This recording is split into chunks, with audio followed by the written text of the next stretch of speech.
Hello, everybody. Dr. Karen Hills-Pruden here. And when I show up, I have people with me because that's the way I roll. And so I am so excited. I know you got the email. I know you've seen it in the community. I know, that we have been waiting for Elaine Powell and hear all about TEDx. And so, Elaine, welcome to the Sister Leaders community.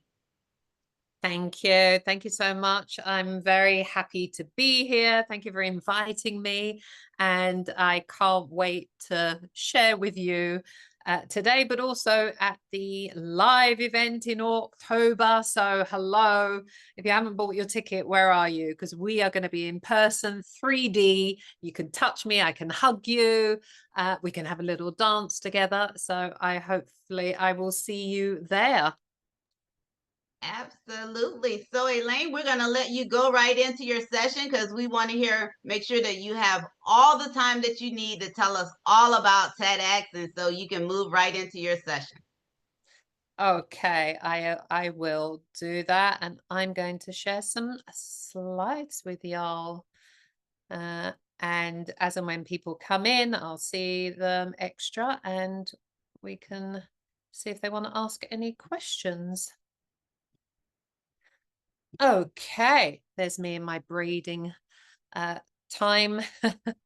The time you haven't got to bother with your hair, but we're talking about becoming a TEDx speaker and beyond. And I've worked with so many clients over the years, maybe about 100 people, and help them become TEDx speakers. And many times we all have the reasons why we want to be a speaker, and you have the reason why you want to be a TEDx speaker. It could be on your bucket list. I've heard that so many times. It could be that you want to develop yourself in speaking. Perhaps you want to make an impact with your message, and so it's a big stage. There's so many different reasons, but there's so many reasons that stop us from doing what is in our heart, and I believe what we're called to do. And I've heard all of the reasons people haven't done it as yet. They've heard the calling inside of them, which is from God.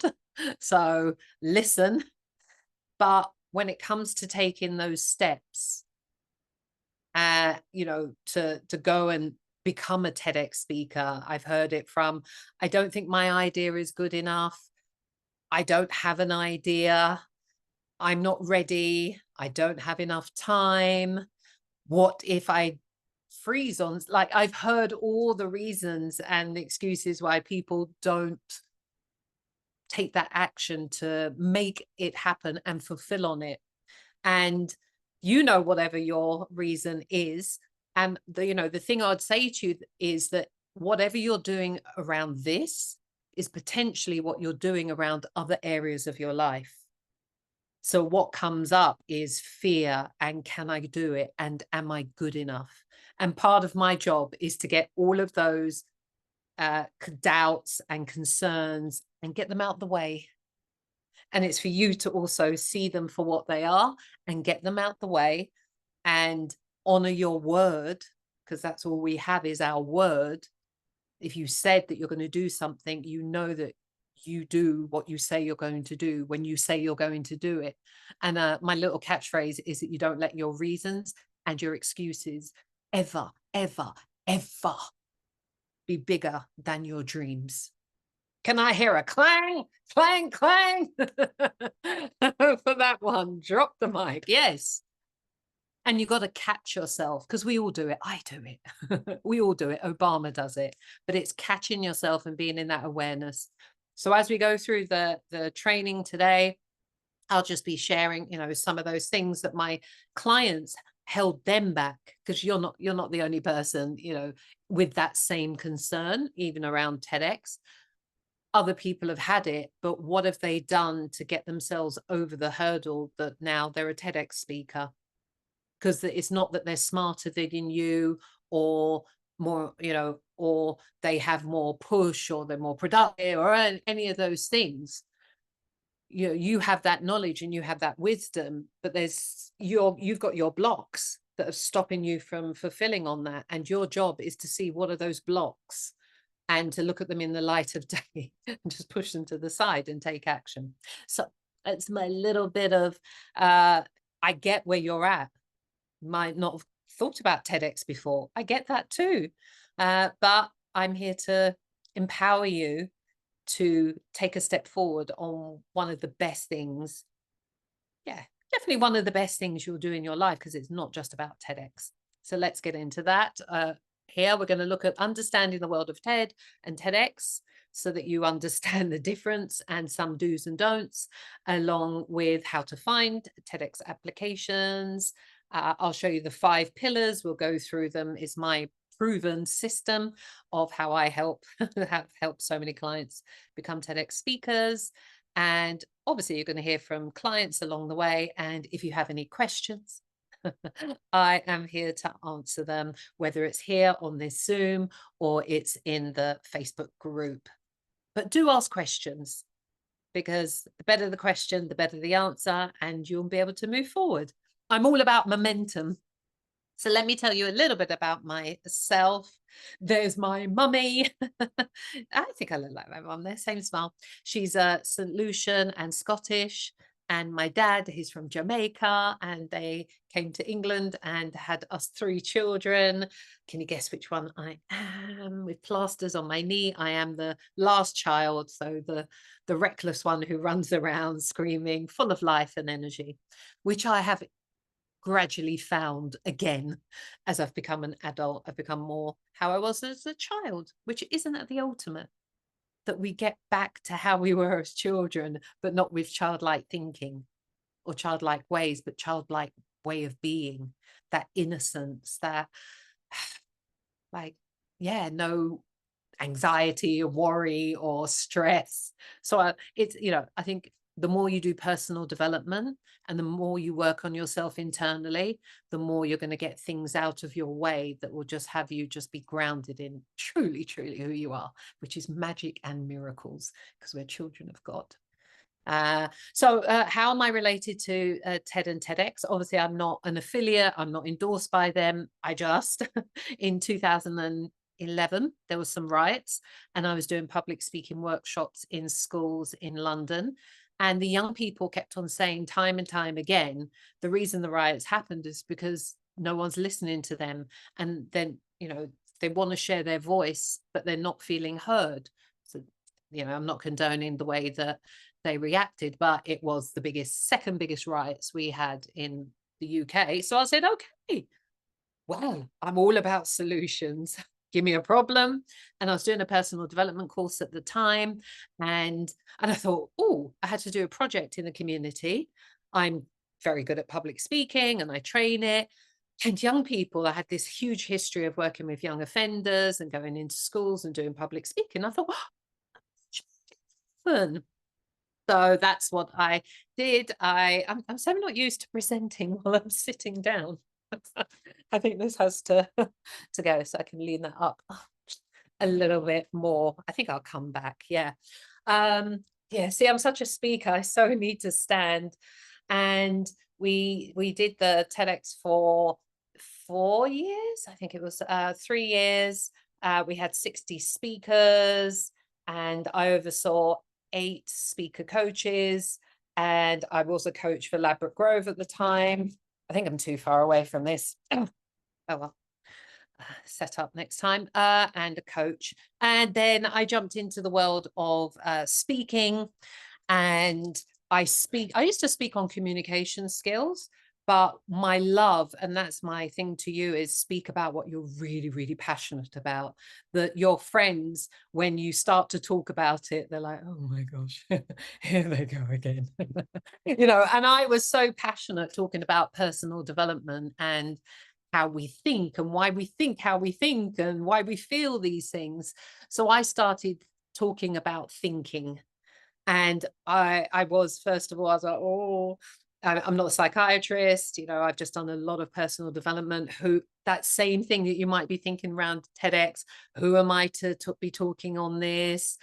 Do I have enough to say on the subject? But an event asked me to present, and I gave them the topic and they said yes. So off I went and I delivered it. And it's always worse in your head than reality. always, in my opinion. And it's the same as you think of TEDx and what's involved. You're potentially going to make it this big balloon that is really bigger, but it actually isn't. And especially when you're guided along the way, I won't say it's effortless, because it takes thinking and diving into things that are deep about you, why you do things, your thoughts around things, what's original, what's coming through you. But you'll never know until you go through the process. So, I've done that, and I'm in America now speaking on stages. I'm a 10K speaker. Didn't start there, started at 500 and worked my way up. But having a niche and having a topic, and for you and TEDx, having an area of expertise, it does you well beyond TEDx, because you're known for something. So, even my TEDx talk was a thinking concept and a principle. So it supported what I'm doing. So that's my first golden nugget to you. See, I'm just in flow right now. Sometimes I just like to riff versus, go through my slides and have it be, quite structured. But, trust your intuition, and trust that speaking topic, it's going to serve you well, whatever that might be. And that's one of the hardest things with TEDx, is finding that one idea, that one. You might have many, but what's the first one you kind of want to put out there? So, mine's thinking. So I'll always be talking about thinking. So have your topic on the same tree as your business. So it's strategic. So when your TEDx is up on YouTube, you have the type of clients coming to you, or opportunities that are wanting the same fruits on that tree, not some other tree that you're not that passionate about, and it's not long term. So you want to be very strategic with your TEDx idea. Just like to throw that in here now. So yeah, these are just some random things about me. I've been in this game a long time, and I love speaking, and I'm comfortable with it, and I do stand-up comedy. So if you think public speaking is scary, trust me, try stand-up comedy. I'm still scared about it, but I'll do it. And, I've done Nick Summits, Forbes, blah, blah, blah, blah, blah. But this, importantly, are just some of the people that I've worked with. And I'm just so proud that the array of clients I've worked with is from, I won't say most cultures, but isn't it a beautiful color of shade of different people, men, women, Black, Indian, white. So I like that diversity, because I feel like this is our world. Just some other more cultures in there. All right, so let's understand the world of TED and TEDx. So let's some facts. It's the license holders they can only have it once a year. So if you have one in your local area and they they have their event, you've got to wait another year. So that's why it's good to, be applying to quite a few and knowing when their time is open. If you are a volunteer, so if you ever want to volunteer at a TEDx event, you can't speak at it at the same time. Or if you're a sponsor, you can't speak at the event, because it's non-profit. This is around it was ideas worth spreading. Now it's ideas change everything. But you can only have one topic and speak at one event with that one topic. That's pretty self-explanatory, but you can apply multiple times to different events with that one topic. Talks are 18 minutes or less, but a lot of times now they're coming in between 8 and 12 minutes. Organizers seem to be shortening the time. And there's lots of events: TED, TEDx, TED Women, TED Youth, TEDx University, Salon, which is more of a conversation. It's like an interview. There's these many events worldwide, and around 3,500 each year, spread out around the world. What else? Moving on. Things to understand. Yeah, most first-time events that you go to, if you can't find, if this is their first event, know that the event's going to be small. Unless they've gone to a big TED or which is about 6-7 grand to attend, or they go to TED Next or TED Global, I think, yeah, which is less money, but it's still a couple of grand. They can only have 100 people in the audience, so it will be a smaller event. But the ones that have been established for a long time, anything over 4-5 years, or definitely after 3 years, most of them have got their, they can expand their audience. But just be aware, if it's the event's first time, they're going to be learning and they're going to be making mistakes. And a lot of times the mistakes are, yeah, in my experience, a lot of times the mistakes is in the production. They underestimate what it takes to take that video. And it's not even just the video, it's the sound, it's the lighting, it's the camera, it's can you see the audience, or the positions of the camera, and what it takes to edit those videos. And a lot of times they can get it wrong, which means that people don't have videos with good sound, good lighting, good audio. A couple of my clients have had to redo their videos because when I watch their videos, I was like, you can't let that kid out there. I can hardly see you. Or it's just, I think one was the worst one I've ever seen. It was super, super amateur. And yes, they are learning, and they have to get a budget, and they don't have money because it's all non-profit. So they have to raise the money. I just think if you're going to do it, that's the least you can give the TEDx speakers who have spent months and months working on their script, thinking through their ideas, practicing, memorizing, and then coming to the rehearsals, taking time out. They, yes, they're doing the talk on the day, but they really, it's the video that is the thing that's going to sit on YouTube, and it's going to be it's a lead magnet, basically. Obviously it's impact. Let me rephrase. But you can see where my business mind was coming. It's a lead magnet, but yes, first and foremost, it's impact. And the reason majority are doing it because they want to help people. They want to make a difference. They want to be of service. And then there's they also want to take care of their families, so they have a business, usually maybe attached to it, maybe not. So there's lots of reasons. So you want to give them the video. You can see I could do a whole thing on how do you run a good event. I said that. Yeah, they're not always updated, their website. Email them if you're looking for open applications, if you can't find their website. Some don't have a website. And they're volunteers. So be kind, be patient with them. Don't harass them. They're doing this for the love of supporting people to share their voice, because that's for me what it's really around, sharing our voice and being self-expressed in the world. So some of the reasons that you might have said to yourself why you haven't done this as yet is, I'm not a professional speaker. I'm not confident enough in this area because I don't speak and I get nervous, and a lot of people do. So that's totally understandable. I'm not an author. Sometimes people think they have to have a book, and I don't have an amazing story is a big one I hear from people. But I just want to let you into a little secret right here. It was called, TED Ideas Worth Spreading, or it's now Ideas That Change Everything. It's not stories that change everything, or else TED would just be everyone telling stories. The story is a supporting actor to the main actor, the main course, and the main course is the idea. And the idea may come out of the story, which many times it does, but the story is just there to entertain, to have it get into people's brains, and for them to work through conceptually, grounded, relatably, what the journey of your story is, how this relates to them, how they can make it, how that can make a difference with them, and what actions they can take. But you've wrapped it in your story.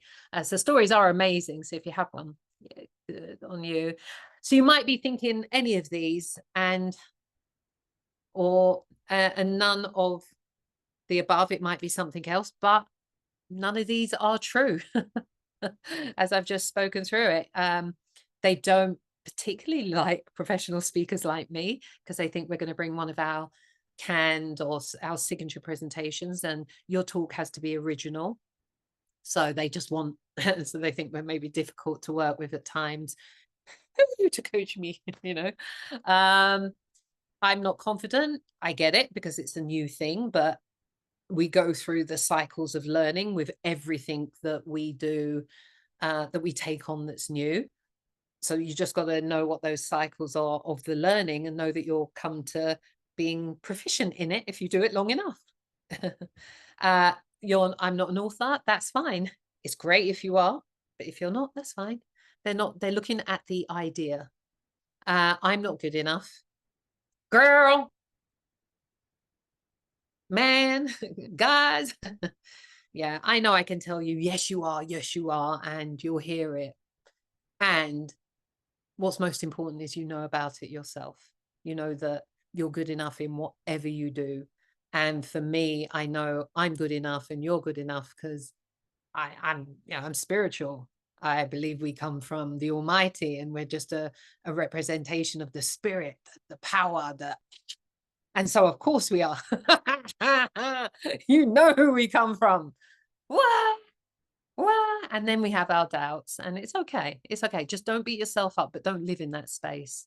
You know, surround yourself with people who elevate your thinking and your spirit in those times you need it. Do your own personal development. Spend time, with yourself and spirituality, but develop yourself. So everyone suffers from I'm not good enough. Everyone in the world, and so it's just how do we push through it? And as I told you, everyone's got a story. And I've had someone who was a speaker, and his story was about running, wanting to run a marathon, and his neighbor could do it. And his neighbor was actually not that fit looking, but there's somehow he could run the marathon. I think it was like 8 minutes. It wasn't really a marathon. But the speaker who was very fit, he couldn't. And so he spoke to that man, and the man told him how he did it, and then he was able to do it. So it wasn't like a life-changing or traumatic story. It was just about a neighbor and running longer than he could. But it's how you tell it, the community. It's how you tell it. So we all have stories. You're a storyteller. Trust me, you're a storyteller. You tell your children's stories, your partner stories, your friends' stories. You are a storyteller. So this is Portia, and she just delivered her TEDx talk. So I always tell the people I'm working with, film yourself the experience as soon as you've spoken, because you want to capture, because you're on a high. You're energized from its performance, and performance just brings you that aliveness. It's very, very addictive, because your adrenaline's pumping, you're connecting with other human beings, which is one of the most best things we ever do. That's why community is so great. Sister community, Dr. Karen. So you're on such a high. Take a video so you can capture it for memory's sake and marketing. See, I just finished the event. I actually got speaking about an hour and a half. It's still. Okay, I'm going to stop it because Dr. Karen, could you hear that? Yes, I could hear it. Okay, because sometimes with Zoom, people can't hear it and we're recording, and I thought, let me just double check. Okay. No, she said she just finished. She just got done speaking. I love it. Okay, rewind. Everybody, I just finished the event. Actually got speaking about an hour and a half. Still writing this. I'm like, feeling right now. It went amazing. How did I do, baby? Was mine good? It was.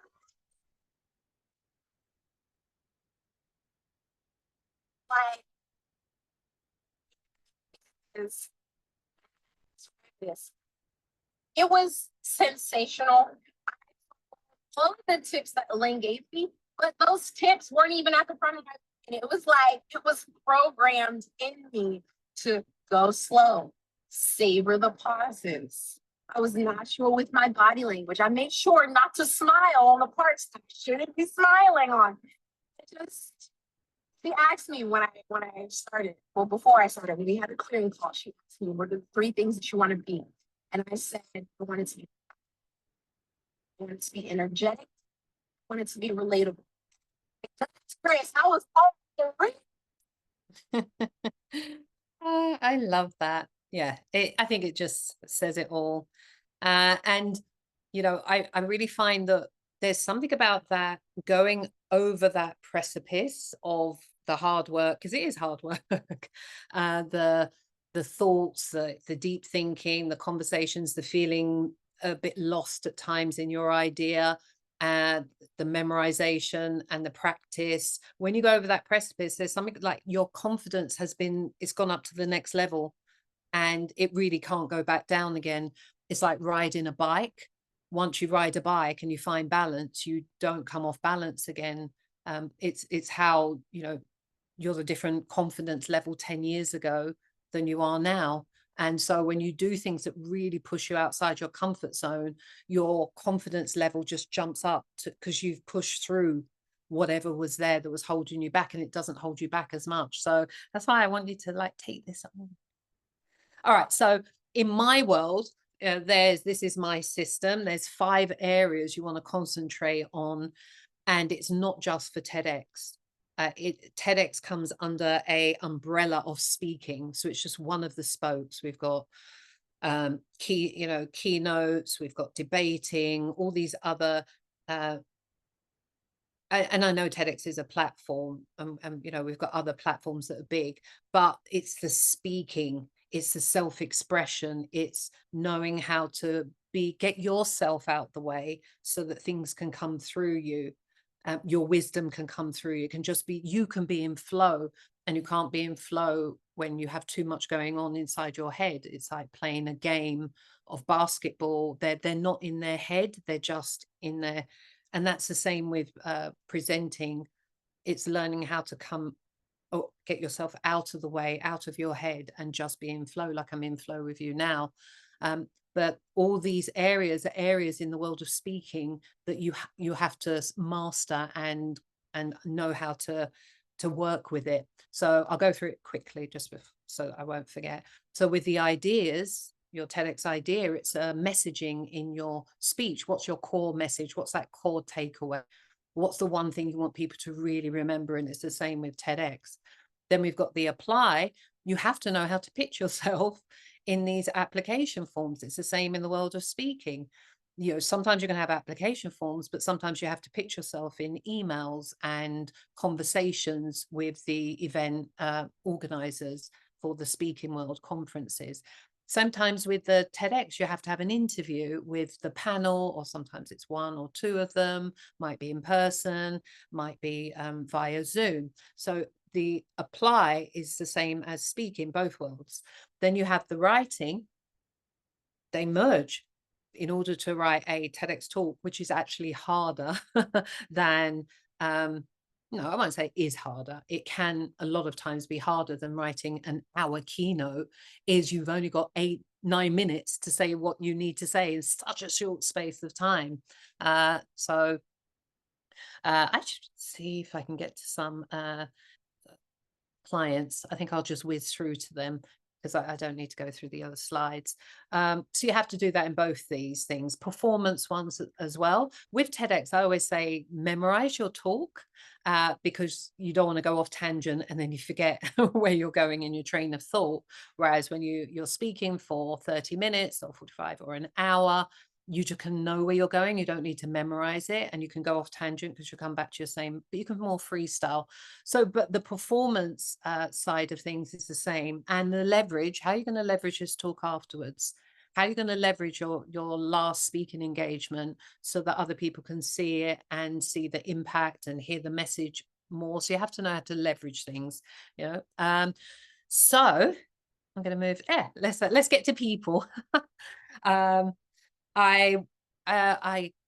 Renrick came to me last year. He was in another program, and I think he'd done about 20 or 30 applications and hadn't got a yes in this other program. So he came to me and I said, okay, share with me your idea. And yeah, he did. And I was like, I can tell why. I can tell why you haven't been accepted. I'm not going to tell you what he said because I can't remember. But I remember that, I was like, and then when I read the synopsis, which is a brief that you have to write about what the idea is, it's the expansion of it. I was like, I don't even really know what this idea is. So anyway, we worked on he has an amazing story of growing up in Jamaica and then going into the army and, having, I guess, not PTSD, but just not being in touch with his emotions and acting. It's like that film, not Sing, but the prison film where they did drama and acting. It's black actors. I can't remember the name of it. I think it's Sing. So anyway, and it was just amazing that he pushed through spending money with somebody else, and he was so committed to his message getting out there, and he wanted to help other veterans and other people be more in touch with their emotions, that he just pushed through everything. But it's just good to you to see also how does he articulate it, how to heal emotional pain through acting. It's plain, okay, simple. I get it. It's not what does it mean? I think I know, but how to heal emotional pain through acting. Okay, there you go. So, keep it simple is that lesson there. Kath came to me. Her father had, was transgender and he had passed away.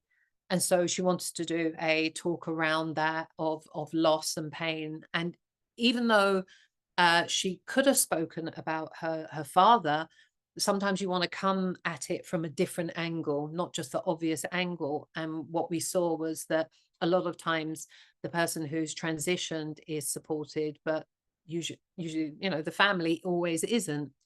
Look at the Kardashians. They might have had, some sort of support during. That's a really challenging time to have something in your life, like just shift perspective. And so that's what she spoke about. And she did hers fairly quickly in about 4 months' time, which is really quick. And obviously it says self-honesty heals the bereavement cycle of loss suffered by transgender families. And for her, sometimes what happens is when you go through this process, it really solidifies, it really narrows down your messaging, because it's a lot of times it's messaging, whether it's marketing, sales, posts on LinkedIn. If you're marketing yourself, it's the messaging that doesn't land. So during that process, you sometimes, it will definitely help to solidify your idea for your business even more. So now she does bereavement and loss coaching, which she wasn't doing before, and dealing with change and loss. So it helped to really narrow it down. Let's have a look at time. Let's have a look. I'm going to flip through this. I'll just tell you very quickly, where do you find ideas? It's a lot of research, a lot. I had Vina here because she came to me with one idea. There's certain ideas that don't work very well with the TED community. Obviously religion, spirituality as well. They like it science-based. Quantum physics, sometimes it all has to be really backed up with science. Paranormal, certain topics, crystals there. So anyway, she came to me with an idea around crystals, and it just wasn't landing. So eventually she told a story about how she got through some healing through gardening, which is a family history of gardening, when someone in her family passed away. And then she had 2 events wanted her to speak at their event. So she had to pick. Let's have a look. So I'm also looking at time. I think I've got about 6-7 more minutes with you. So if you want to find applications, you just go to the TED.com website, and then there's a drop down that says attend, and then you go into here and put the location and the year that you're looking for, and hey presto, it'll come up with a list, and then you have to Google it. Sometimes you can click into this and it will give you a bit more about it, but it won't give you links to websites and when their speaker applications are open. So that does take a lot of research. That's why I have someone in my database who does my database for me. I just couldn't do it. I think there's over 400 TEDx events in the US. Yeah, I have a big database. And we keep track of it. Writing. All I'll say on this is it takes a lot. So if you work with a coach all the way through, great, someone like me. But if not, and you get accepted, please work with someone on your speech. Don't think that it's that there's another level your speech can go to if it has another pair of eyes on it that can give it feedback. And that's just like you know, these shows where they have mentors that give feedback on the singers and how they can take their dancing or their singing up to the next level. It's the same. Speaking is a performance. And yes, you're being yourself, you're being grounded, you're being connected, you're being real, but people are there to be entertained to some degree, to feel something, and you can't be flat. You've got to oomph yourself up to the level, and it's true and it's authentic because it's you. But if your topic, you don't know how to really engage an audience, it takes time to learn, or a speechwriter knows how to do it, or a public speaking coach, just spend that money. Trust me, it's putting it into your a piece of intellectual property eventually that you can, it's not yours, it's state property, but you know, you can use as your marketing, you can use as a magnet to say, this is what I can share with your audiences if you bring me in to speak.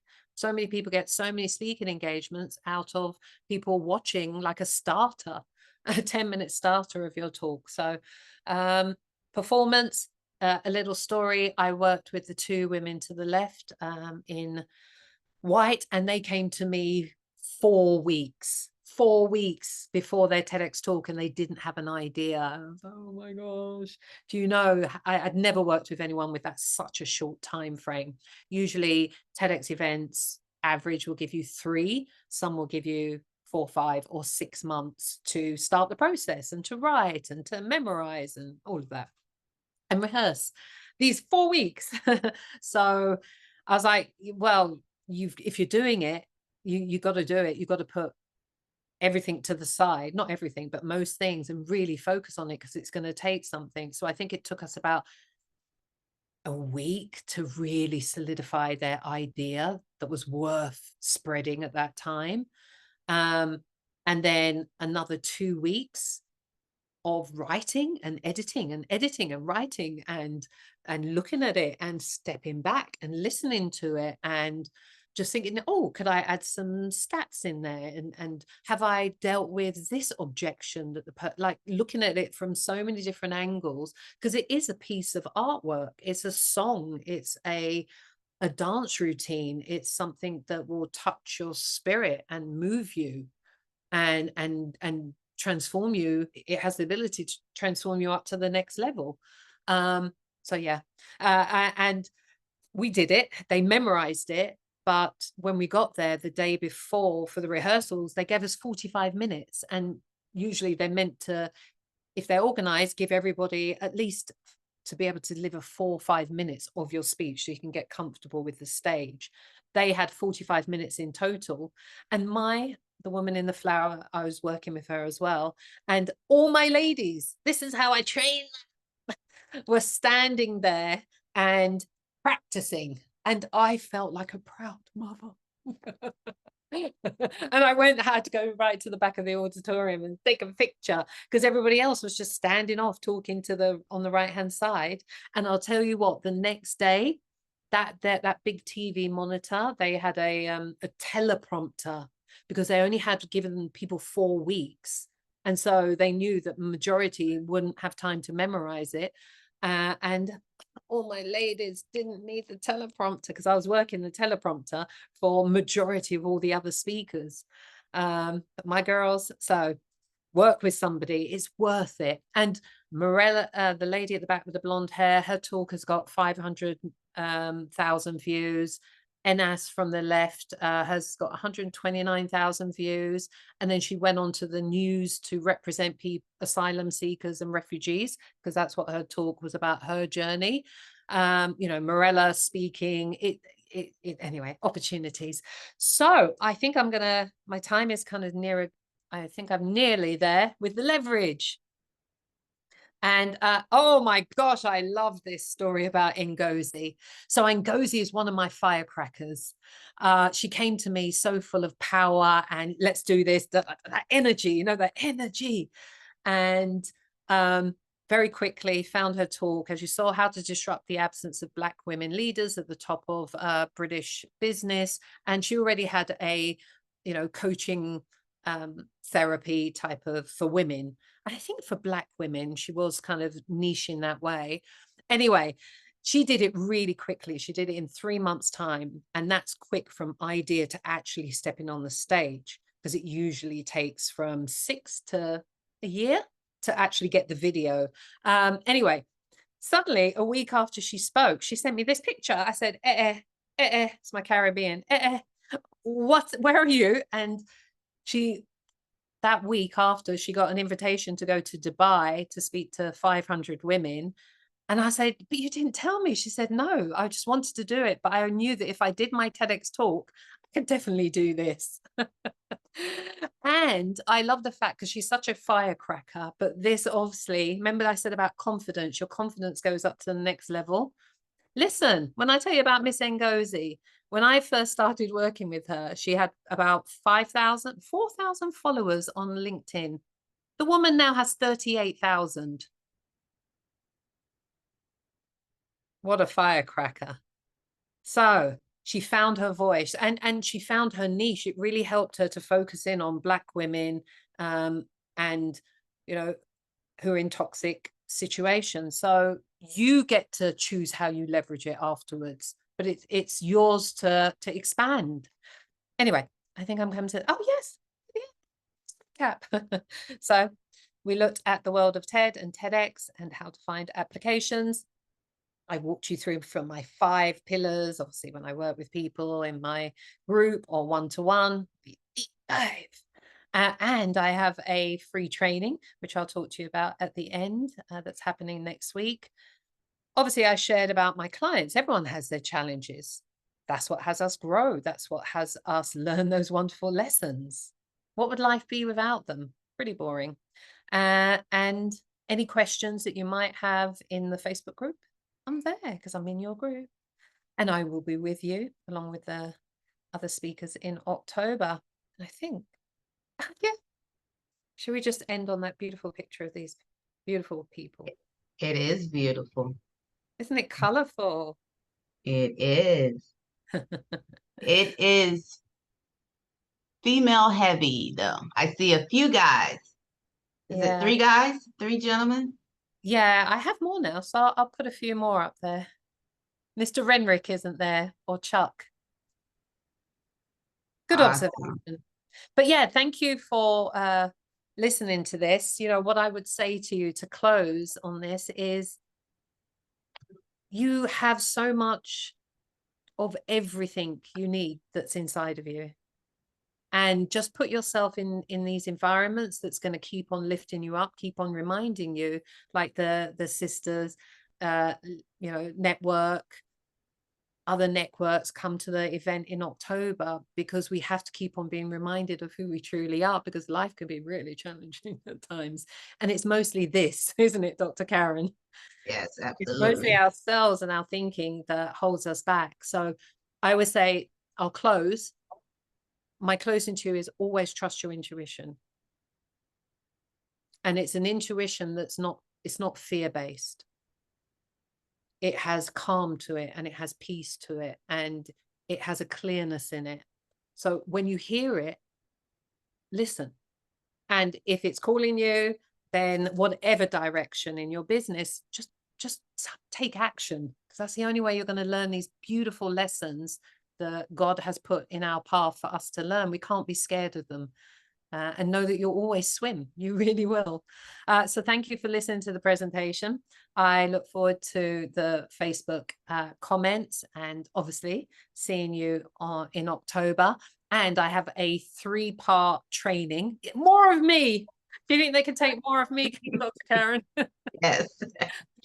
90 minutes, but it's a Thursday, a Tuesday, and a Thursday, which gives you breathing space in between so that you can watch the replays. And you can join me in my Facebook group as well.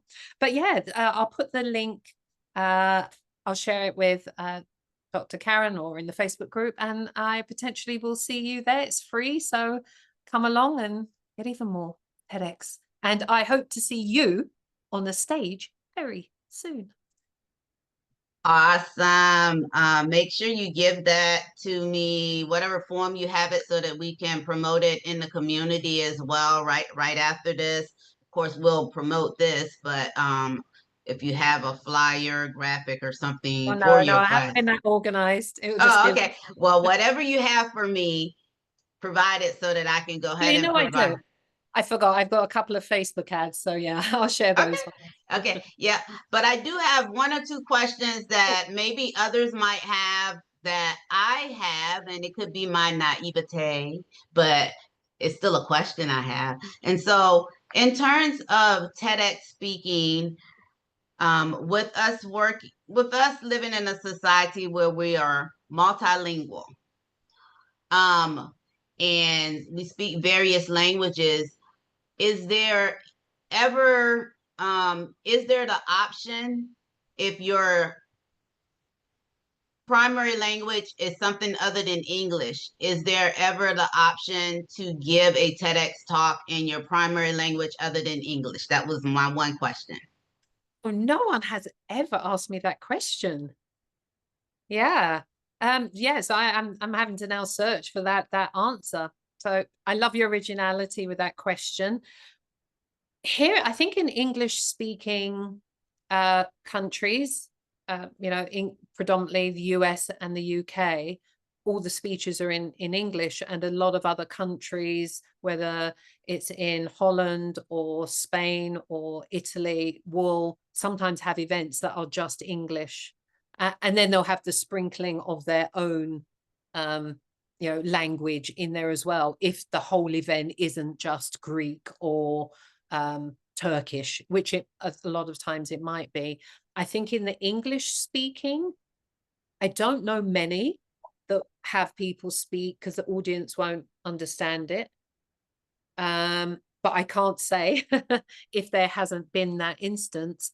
If it is, it's because it's being done for a reason, whether it's to promote, it's making a point of something. And then there has to be subtitles somewhere for people to read them.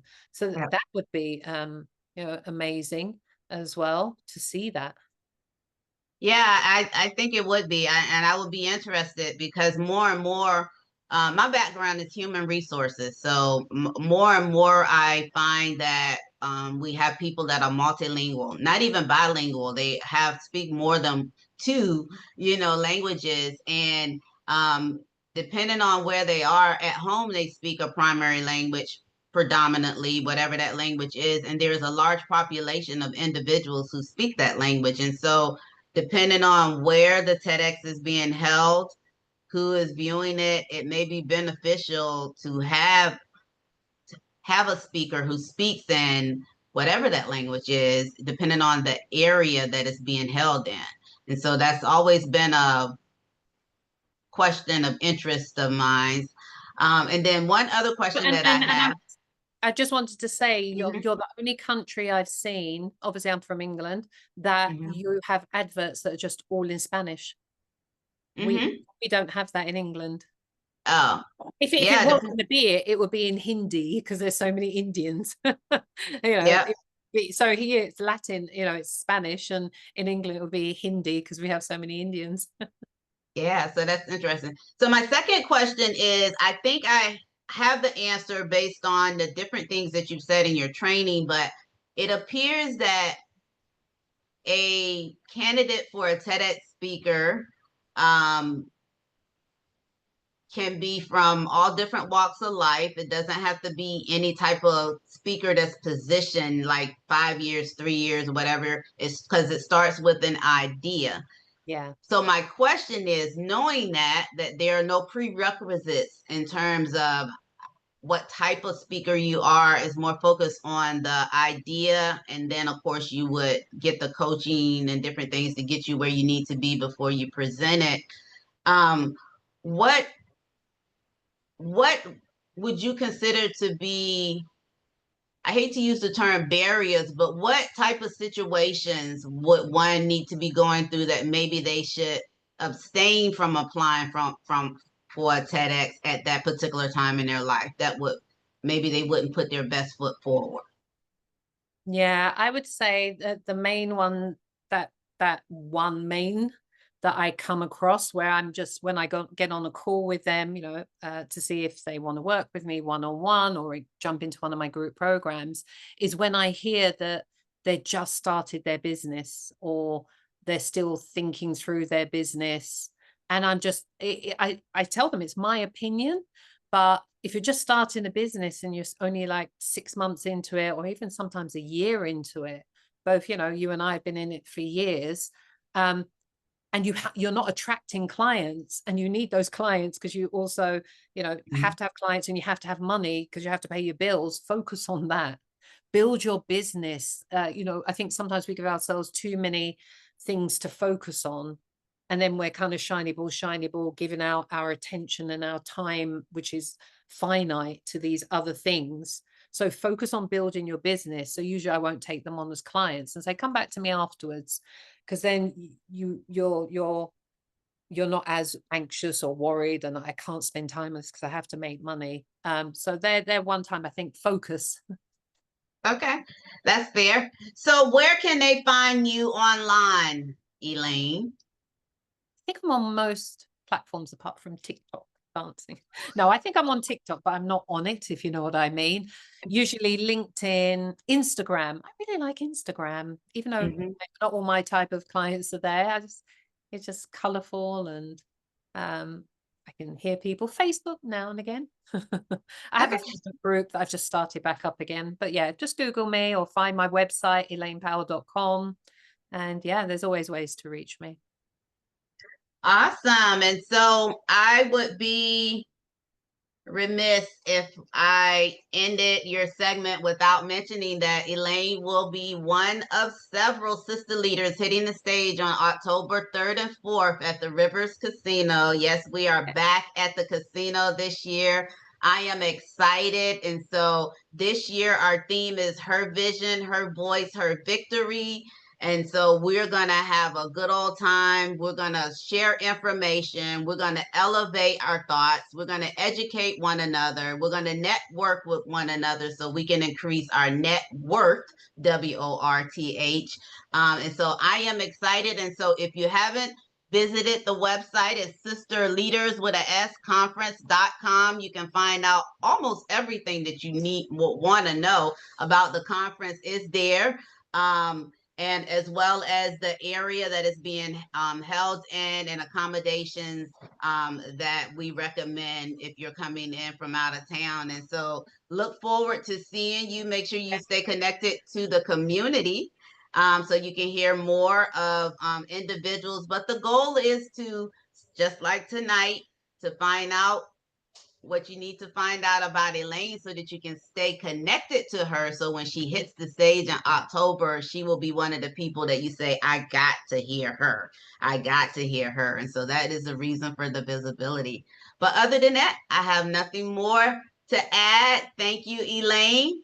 And you will find everything, including Elaine's full bio, attached to this session. Bye. Thank you for having me, and thank you for being here and listening. Absolutely.